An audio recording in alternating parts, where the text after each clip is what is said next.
अस्सलामुअलैकुम वरहमतुल्लाहि वबरकातुहू। कल के सबक में हमने कैली प्रो के इंटरफेस और मेन्यू बार के बारे में पढ़ा था। आज हम मज़ीद कुछ देखते हैं। उम्मीद है कि कल का सबक आपको समझ में आ गया होगा। ये आपके सामने मैंने कैली प्रो की एप्लीकेशन को ओपन किया हुआ है। इसके ऊपर में हम देखते हैं कि चंद चीज़ें हैं, जिनमें सबसे पहले ये यहाँ टी का लफ्ज़ लिखा हुआ है, उसके आगे अल कुरान अल करीम लिखा हुआ है, उसके आगे प्लस का बटन है और फिर ये पिक्चर्स का निशान है और इस तरह मज़ीद कुछ चीज़ें हैं। सबसे पहले हम देखते हैं कि बिल्कुल दाएं जानिब ये 3 डॉट्स बने हुए हैं। इसको हम देखते हैं कि इनके अंदर क्या क्या चीज़। मैं 3 डॉट्स पर क्लिक करता हूँ तो मैं देखता हूँ कि यहाँ सबसे पहले कॉपी का लफ्ज़, फिर पेस्ट और डिलीट। बिल्कुल सिंपल सी बात है कि कोई भी टेक्स्ट में यहाँ पर लिखता हूँ, अगर मैं चाहूँ उसको कॉपी करना तो यहाँ कॉपी के ऊपर क्लिक कर दूँगा, और जब मैं उसको पेस्ट करना चाहूँ तो यहाँ पेस्ट पर क्लिक कर दूँगा। किसी भी तहरीर को मैं डिलीट करना चाहूँ तो डिलीट के ज़रिए से उसको डिलीट कर दूँगा। जो मैं कैलीग्राफी कर रहा हूँ, अगर उस कैलीग्राफी को तमाम को मैं सेलेक्ट करना चाहूँ, किसी भी वजह से डिलीट करने के लिए, कॉपी करने के लिए, उसका कलर चेंज करने के लिए, सेव करने के लिए, किसी भी वजह से अगर मैं उसको सिलेक्ट ऑल करता हूँ तो यहाँ पर आकर मैं उस सिलेक्ट ऑल कर सकता हूँ। अगर मैं चाहूँ कि उसको डी सिलेक्ट ऑल करूँ, यानी वो सिलेक्शन ख़त्म हो जाए, तो डी सिलेक्ट ऑल पर मैं क्लिक करता हूँ तो वो सिलेक्शन ख़त्म हो जाती है। इसी तरह उस लफ्ज़ को मैं मुख्तलिफ़ अंदाज में घुमाना चाहूँ, फेरना चाहूँ, फ्लिप करना चाहूँ तो यहाँ से वो दोनों तरीके इख्तियार किए जा सकते हैं। और इसी तरह कोई तहरीर मैं चाहता हूँ कि वो मेरे फेवरेट के अंदर ऐड हो जाए, तो यहाँ ऐड टू फेवरेट्स पर क्लिक करता हूँ तो यहाँ से वो ऐड टू फेवरेट हो जाएगी। इस तरह इस 3 डॉट्स के अंदर ये मुख्तसर सी चीज़ें ज़िक्र हुई हैं जो कभी कभी हमारे इस्तेमाल में आती हैं। मैं यहाँ पर देखता हूँ ये टी का निशान बना हुआ है, इसके ऊपर मैं क्लिक करता हूँ तो इस टी के ज़रिए से हम तहरीर कर सकते हैं। किसी भी चीज़ को, किसी भी लफ्ज़ को यहाँ तहरीर किया जा सकता है। ऊपर लिखा हुआ है राइट हेयर इन अरबिक, ये वो जगह है जहाँ पर हमारी तहरीर शो होगी।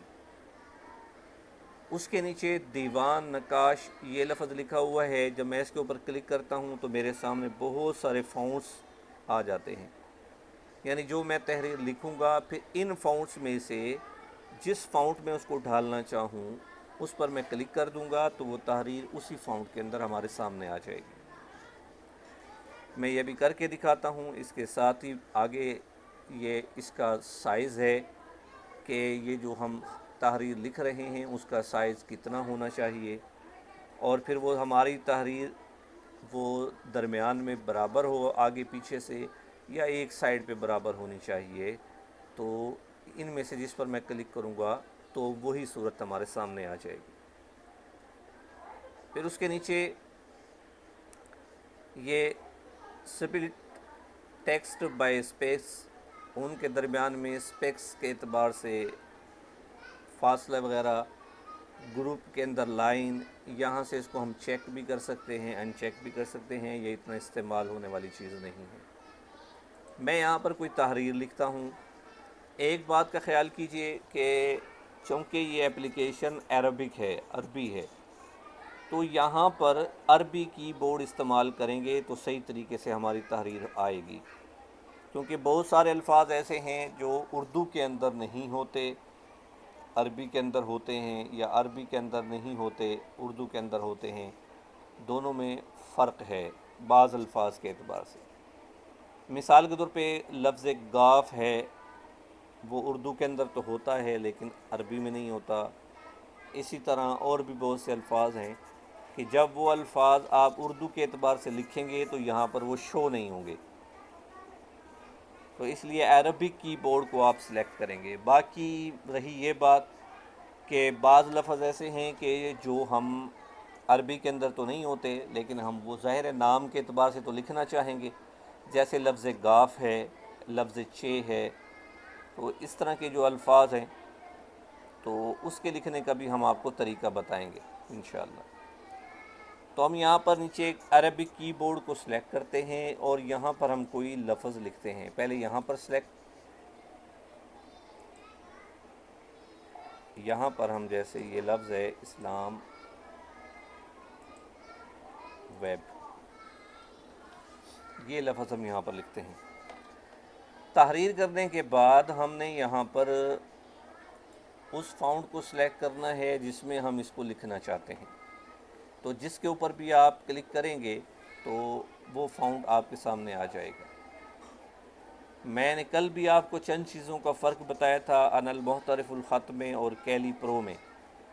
एक फ़र्क ये भी है कि अनल मुख्तलिफुल ख़त जो फ्री की एप्लीकेशन है उसके अंदर ख़तूत फाउंट बहुत कम है, जबकि कैली प्रो के अंदर ख़तूत ज़्यादा हैं। तो ये फ़र्क भी है। तो मैं किसी भी फ़ॉन्ट पर क्लिक करता हूँ, जैसे ख़त कूफ़ी है, इसके ऊपर मैंने क्लिक किया। ये बाकी चीज़ें हमारी यहाँ हमारे तहरीर के अतबार से जब हम यहाँ पर लेके आएंगे अपने वर्क स्पेस में, यहाँ पर भी तब्दील हो जाती हैं, इसलिए यहाँ पर कुछ छेड़ने की ज़रूरत नहीं है। सिर्फ यहाँ तहरीर करें, यहाँ पर इसको ख़त दें। उसके बाद अगर तो हम ये चाहते हैं कि जो हमने लिखा है, जिस ख़त के अंदर हम इसको लाना चाहते हैं, उसको हम एक दफ़ा चेक करें, देखें, उसका प्रीव्यू देखें और उसके बाद फिर उसको हम अपने वर्क स्पेस में डालें। तो उसके लिए ये प्रीव्यू पर हम क्लिक करते हैं तो ये हमें दिखाता है कि जो आप लिखना चाह रहे हैं वो इस तरह का होगा। तो अगर हम चाहते हैं कि ये ख़त हमें पसंद नहीं है, बल्कि हम चाहते हैं किसी और ख़त के अंदर होना चाहिए, तो पीछे आकर हम किसी और ख़त पर क्लिक कर देते हैं, फिर प्रीव्यू पर क्लिक करते हैं। तो अब ये देखिए, यहाँ से हम इसको मुख्तलिफ़ ख़तूत के अंदर देखते रहेंगे। जो ख़त हमें पसंद आएगा तो हम उसी ख़त को सेलेक्ट करते हुए हम इंसर्ट के ऊपर क्लिक करेंगे और फिर हमारी तहरीर वो वर्क स्पेस में आ जाएगी। अब जैसे मिसाल के तौर पे ये ख़त सुलूस है जो आम तौर पर अरबी रस्मुल ख़त के लिए इस्तेमाल होता है, तो मैं इसको सेलेक्ट करता हूँ कि ये मुझे पसंद है। तो अब मैं इंसर्ट के ऊपर क्लिक कर देता हूँ। अब ये तहरीर जो हमने लिखी थी वो हमारे वर्क स्पेस के अंदर आ गई है। अब बाकी काम हम यहाँ पर इसमें कर सकेंगे। तो ये हमारा वर्क स्पेस है जहाँ पर ये हमारी तहरीर मौजूद है। अब जैसे ही हमने यहाँ पर तहरीर को इंसर्ट किया तो यहाँ देखें नीचे बिल्कुल हर लफ्ज़ अलहदा अलहदा शो हो गया है। देखें, मैं इसके ऊपर जिसके ऊपर क्लिक करता हूँ तो वही सिलेक्ट हो जाता है। एक दफ़ा क्लिक करूँगा तो सिलेक्ट हो जाएगा वो लफ्ज़, दोबारा उसी के ऊपर क्लिक करूँगा तो अनसेलेक्ट हो जाएगा। अगर मैं सारों के ऊपर एक एक, तो यहाँ से जिस लफ्ज़ को भी मैं सेलेक्ट करूँगा तो वो एक दफ़ा क्लिक करने से सिलेक्ट हो जाएगा और दोबारा अगर मैं उस पर क्लिक करूँगा तो वो अनसेलेक्ट हो जाएगा। अब यहाँ हम हर लफ्ज़ पर अलग-अलग वर्क कर सकते हैं। मिसाल के तौर पे ये अलिफ है, इसको मैंने सेलेक्ट किया, इसको मैं यहाँ से पकड़कर ऐसे अलग कर सकता हूँ और फिर इसके बाद यहाँ नीचे आकर मैं इस लफ्ज़ अलिफ पर मुख्तलिफ़ काम कर सकता हूँ। वो हम करके देखते हैं। सबसे पहले ये बिल्कुल बाएं जानिब जहाँ पर ये तीर का निशान है, यहाँ पर मैं क्लिक करता हूँ तो ये इस अलिफ के साइज़ को बड़ा छोटा कर सकता है। दाएं जानिब करेंगे तो ये बड़ा हो जाएगा, बाएं जानिब करेंगे ये छोटा हो जाएगा। अगर आप यहाँ से पकड़कर इसको बड़ा छोटा ना करना चाहें, अपनी मर्ज़ी से अगर कोई यहाँ साइज़ देना चाहें तो यहाँ से इसके ऊपर क्लिक करेंगे जहाँ पर ये नंबरिंग लिखी हुई है, तो आप कोई भी साइज़ इसको दे देंगे तो ये वही सी साइज़ का हो जाएगा। यहाँ से आसान है करना, तो इससे हम इसको इख्तियार करते हुए इसको हम बड़ा छोटा करेंगे। उसके बाद ये बिल्कुल उसके साथ दो लफ्ज़ लिखे हुए हैं, एक स्टाइल और उसका निशान बाएं जानिब है, एक स्टाइल उसका निशान दाएं जानिब है। इसका मतलब ये है कि मुख्तलिफ़ डिज़ाइन हैं इस लफ्ज़ अलिफ़ के, तो वो हम सेलेक्ट कर सकते हैं। अगर हम आगे करेंगे तो ये दाएं जानिब से आगे होगा, पीछे जो डिज़ाइन गुज़र चुके हैं उस पर ले जाएंगे तो ये इस अंदाज से पीछे होगा। बहरहाल जिसके ऊपर भी हम क्लिक करेंगे तो हमारे सामने लफ्ज़ अलिफ़ के कई डिज़ाइन आ जाएंगे। तो जो डिज़ाइन आपको पसंद हो तो उसके बाद आप इस पर क्लिक करना छोड़ दें। मज़ीद आगे देखते हैं, ये साथ ही कॉपी का निशान है। अगर हम चाहते हैं कि ये अलिफ़ हमें मज़ीद एक और चाहिए तो हम इस कॉपी के निशान पर क्लिक करते हैं, तो ये देखें 2 हो गए। दोबारा एक और क्लिक करते हैं, ये देखें 3 हो गए। और ये ऊपर देखें निशान है, पिछले वर्क पर, पिछले काम पर जाना चाहें, मिसाल के तौर पे कोई काम आपने अभी किया है लेकिन आप चाहते हैं कि ये काम मुझसे सही नहीं हुआ या मैं ये काम अब नहीं करना चाहता बल्कि इससे पिछले काम पर मैं जाना चाहता हूँ, तो हम इस पर अंडू इसको बोलते हैं, इसके ऊपर क्लिक करेंगे तो हम पीछे चले जाएंगे, ये देखें।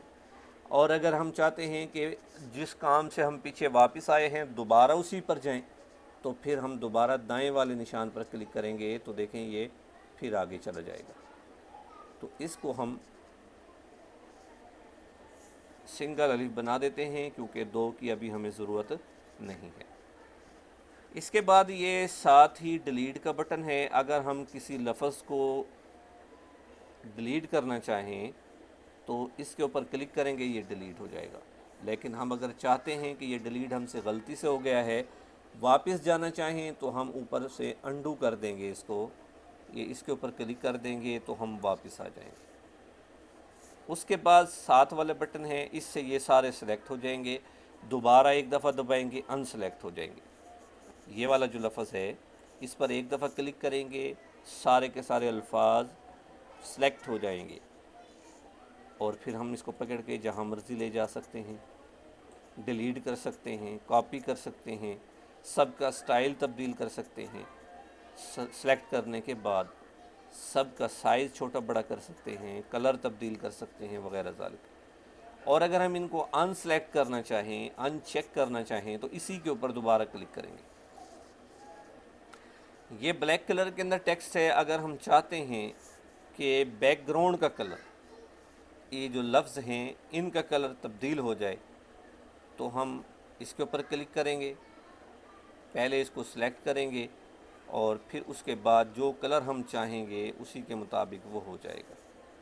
अभी सिलेक्ट नहीं था इसलिए कलर तब्दील नहीं हुआ, अब सिलेक्ट हो गया है तो जो कलर हम चाहेंगे वो आ जाएगा। लेकिन यहाँ पर ब्लैक कलर इसलिए होता है क्योंकि उसको ट्रेस करना आसान होता है। हमने इसको दूसरी थर्ड पार्टी एप्लीकेशन में लेकर जाना है, वहाँ पर काम करना है, इसलिए ये ब्लैक कलर का ही सही है। उसके अलावा ये बाकी चीज़ें भी हैं, यहाँ से भी हम इसकी मोटाई को ज़्यादा कर सकते हैं। ये वाला जो निशान है ये वाला, इसके ज़रिए हम इसकी मोटाई को, क्योंकि अरबी रस्मुल ख़त में जो ख़त्ताती होती है वो थोड़ी मोटी हो तो वो ज़्यादा खूबसूरत लगती है, इसलिए हम इसके ऊपर क्लिक करने के बाद देखें, इसके ऊपर क्लिक, पहले सेलेक्ट करेंगे लफ्ज़ को, अगर सारे पर करना चाहें तो यहाँ से सिलेक्ट आल करेंगे और यहाँ से ये देखें हम इसकी लफ्ज़ की मोटाई को ज़्यादा कम कर सकते हैं।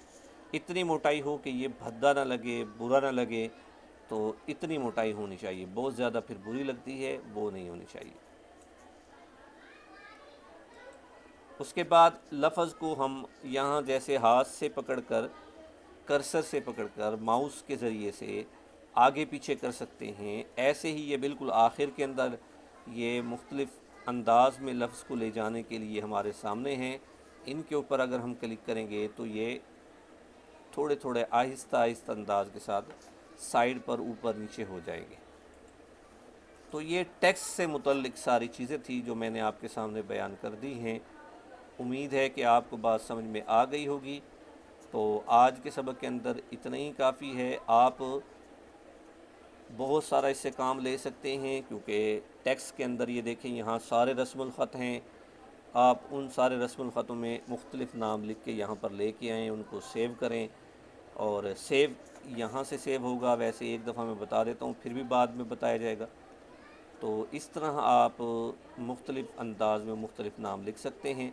और कल के सबक में इंशाअल्लाह फिर हम इसको आखिरी इसका सबक पढ़ेंगे और इसमें मुख्तलिफ़ ख़त्ताती अंदाज से करके मुख्तलिफ़ स्टाइल से एराब लगा कर आपको दिखाएँगे इंशाअल्लाह। तब तक के लिए इजाज़त। अस्सलामु अलैकुम वरहमतुल्लाहि वबरकातुहू।